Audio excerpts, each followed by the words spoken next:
안녕하세요. 2026년의 첫 달이 어느덧 마지막 페이지를 넘기고 있네요. 누군가는 벌써 한 달이나 지났어? 하며 조급해 하실지도 모르겠어요.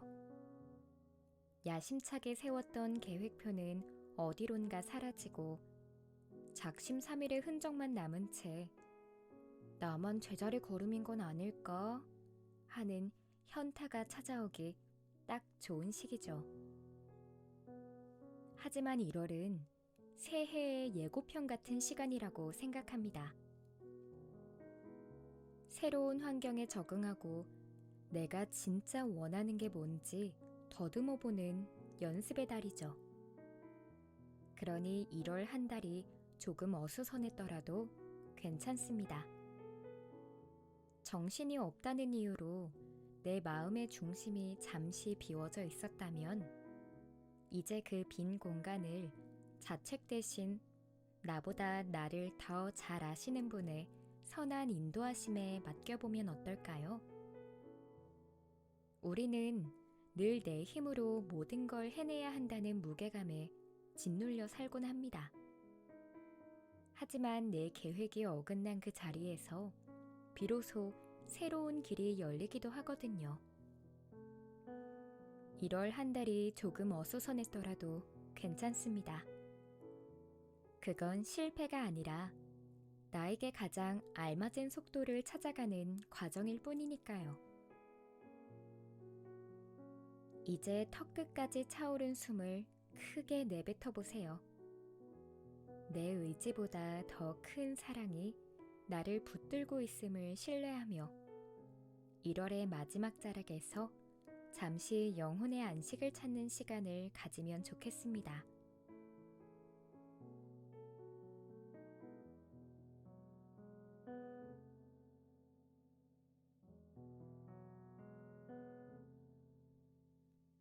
사람이 마음으로 자기의 길을 계획할지라도 그의 걸음을 인도하시는 이는 여호와시니라. 잠언 16장 9절.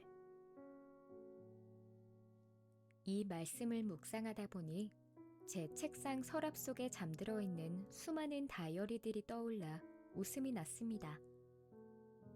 사실 저는 치밀하게 계획을 세우는 스타일은 아니에요. 계획이 틀어진다고 막 불안해하거나 짜증을 내는 편도 아니죠. 그런데 참 희한하게 새해만 되면 마음이 몽글몽글해지더라고요. 예쁜 다이어리를 새로 사고 첫 페이지에 올해는 진짜 갓생 살아야지. 다이어리도 매일 쓰고 이것저것 꾸준히 해보는 거야. 하고 거창하게 다짐을 하곤 했습니다. 하지만 그 다짐이 어디 가나요? 작심삼일은커녕 며칠 못 가 나태해지고 오늘은 이래서 내일은 저래서 핑계만 늘어놓다가 결국 앞장만 몇 장 쓰다만 다이어리들이 쌓여갔습니다. 그런데 올해는 좀 다르게 시작해봤어요. 1월 1일이라는 날짜에 맞춰 완벽한 날을 연기하기보다 그냥 지난 12월 중순부터 슬그머니 아주 작은 것 하나부터 시작해본 거예요. 거창한 다짐 대신 지금 당장 할 수 있는 꾸준함에 마음을 둬본 거죠. 그렇게 제 힘을 조금 빼고 한 걸음씩 떼다 보니 신기하게도 올해는 지금까지 그 꾸준함이 이어지고 있어요. 예전엔 내 의지만 믿고 화려한 시작만 꿈꿨다면 지금은 제 부족함을 인정해주고 그저 오늘 하루를 잘 걷게 해달라고 맡기는 마음이 생겼거든요. 아마 이게 말씀에서 말하는 걸음을 인도하시는 이의 손길이 아닐까 싶어요. 하나님은 제가 다이어리에 써내려간 화려한 목표들보다 비록 나태해지고 핑계대고 싶을 때도 그분 손을 잡고 다시 한 걸음 내딛는 그 담백한 꾸준함을 더 기뻐하고 계신다는 확신이 듭니다. 여러분도 혹시 쓰다만 다이어리 때문에 마음이 무거우신가요? 중요한 건 완벽한 기록이 아니라 우리를 여전히 선한 길로 이끌고 계신 그분과 함께 오늘을 살아가는 것이니까요. 나의 대적이여, 나로 말미암아 기뻐하지 말지어다. 나는 엎드러질지라도 일어날 것이요, 어두운 데에 앉을지라도 여호와께서 나의 빛이 되실 것이미로다. 미가서 7장 8절. 최근에 저에게도 마음의 넘어짐이 있었습니다. 거창한 실패는 아니었지만 주어진 역할과 책임감이라는 무게가 저를 짓눌렀던 것 같아요. 사람들과 함께하는 일 속에서 내 마음처럼 되지 않는 상황들, 계속 제자리 걸음만 하는 것 같은 답답함, 그리고 그 사이에서 제가 모든 걸 해결해야 한다는 부담감이 저를 지치게 했습니다. 그런데 돌아보니 제가 저 자신에게 가장 실망했던 부분은 상황 그 자체보다 이 어려운 시간 속에 하나님을 먼저 찾지 않았다는 점이었어요. 내 힘으로, 내 지혜로 어떻게든 해보려고 버티다가 결국 한계에 부딪혀 넘어진 거죠. 오늘의 이 말씀이 저에게는 빛처럼 다가옵니다. 엎드러진 그 어두운 자리에 하나님은 이미 와 계셨더라고요. 이제는 저 자신에게, 그리고 여러분에게 이렇게 말해주고 싶어요. 괜찮아. 무조건 하나님께 먼저 물어보자. 내 힘으로 애쓰기 전에 하나님과 먼저 소통하고 그분께 구하자. 넘어지는 게 끝이 아니라 그 자리에서 하나님의 손을 잡는 게 진짜 시작이라는 걸 다시금 배웁니다. 내가 내게 명령한 것이 아니냐. 강하고 담대하라.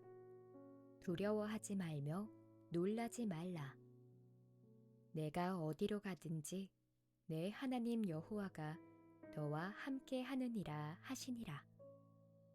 여호수아 1장 9절.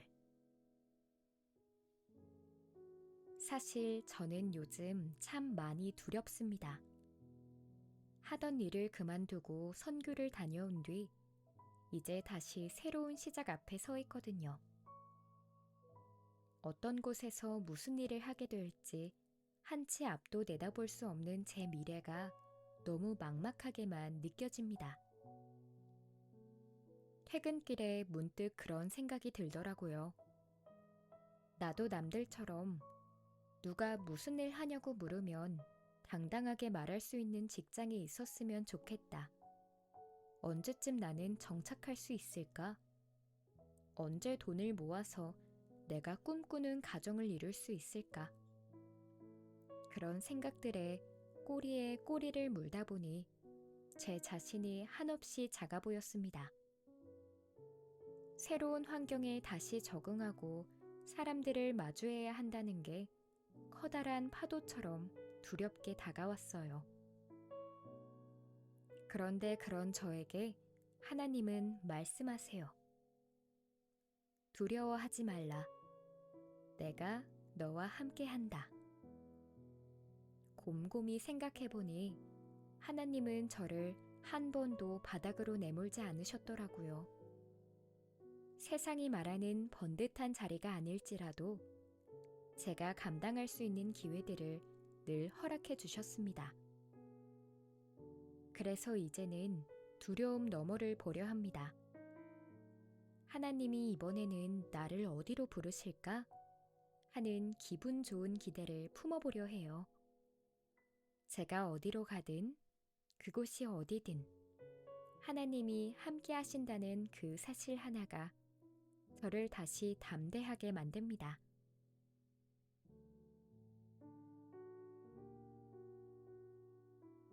여호와는 나의 목자시니 내게 부족함이 없으리로다. 그가 나를 푸른 풀밭에 누이시며 쉴 만한 물가로 인도하시는도다. 시편 23편 1절에서 2절. 사실 부족함 없는 쉼이라는 게 참 어렵게 느껴집니다. 모범 답안처럼 하나님 한 분으로 충분합니다 라고 말해야 할 것 같지만 솔직히 제 마음을 들여다보면 여전히 쉬어도 부족하다는 생각이 먼저 들거든요. 우리는 늘 무언가 결핍된 채로 하루하루를 버티며 살아가니까요. 그런데 참 이상하죠. 몸은 고단하고 미래는 여전히 막막한데 요즘 제 마음은 자꾸 교회를 향합니다. 주 5일 예배드리고 딱 이틀만 출근했으면 좋겠다는 엉뚱한 상상을 할 만큼 예배드리는 시간이 즐거워졌어요. 제 영혼이 진짜 갈급해하던 쉼이 무엇인지 이제 조금 알 것 같아요. 상황이 다 해결되어서 얻는 편안함이 아니라 그냥 하나님과 다시 가까워지는 그 자체가 저에게는 가장 큰 안식이었던 거예요. 내가 여전히 부족하고 흔들리는 존재일지라도 선한 목자 되신 그분 곁에 머무는 것, 그 친밀함이 회복되는 것만으로도 아, 이만하면 됐다. 부족함이 없다 라고 고백할 수 있는 힘이 생깁니다. 오늘 밤 저와 여러분의 마음이 그분이라는 가장 안전한 쉼터에 머물기를 소망합니다. 2026년은 이제 막 시작되었습니다. 며칠 계획이 틀어졌다고 해서 혹은 다이어리 몇 장을 비워두었다고 해서 올 한 해가 실패한 건 결코 아니라고 생각해요. 우리는 늘 무언가를 증명해야만 사랑받고 인정받는 세상에 익숙해져 있잖아요. 그래서 자꾸만 내 힘으로 갓생을 살아야 한다고 스스로를 채찍질하게 되기도 하죠. 하지만 가끔은 아무것도 증명하지 않아도 내 모습 이대로를 따뜻하게 수용해주는 존재가 참 간절해지곤 합니다. 성경을 읽다 보면 그 사랑의 근원이 바로 우리를 지으신 하나님이라는 사실을 새삼 깨닫게 돼요. 그분과 가까워진다는 건 어떤 거창한 종교적 의무를 다하는 것이라기보다 그저 나를 가장 잘 아는 존재에게 내 마음의 자리를 잠시 내어드리는 것이 아닐까 싶어요. 1월의 분주함 속에서 아주 작게 그 이름을 불러보는 거죠. 하나님, 저 여기 있어요. 제 마음이 지금 조금 소란하네요. 그 소박한 고백 하나가 어쩌면 소란했던 여러분의 2026년을 완전히 다른 온도로 바꿔놓을지도 모릅니다. 남은 1월은 무언가를 더 채우려고 애쓰기보다 그분이 약속하신 평안 안에서 마음을 정돈하는 연습을 해보면 어떨까요? 당신은 결코 혼자가 아닙니다. 당신의 1월은 있는 그대로 여전히 아름답고 남은 2026년은 그분의 선한 인도하심 속에 있으니까요. 오늘 밤은 부디 모든 소음을 뒤로하고 깊은 평안 속에 머무르셨으면 좋겠습니다. 오늘도 정말 수고 많으셨습니다.